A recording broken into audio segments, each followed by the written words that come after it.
87 centimeters in feet?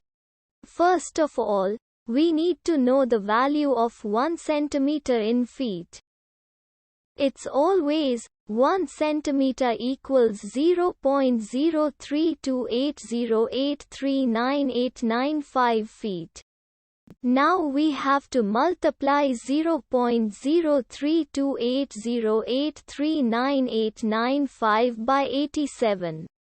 Therefore, 87 centimeters times 0.03280839895 feet equals 2.85433070865 feet. So, in other words, 87 centimeters equals 2.85433070865 feet. We hope you have enjoyed this video. Please like and subscribe to our channel for more videos like this.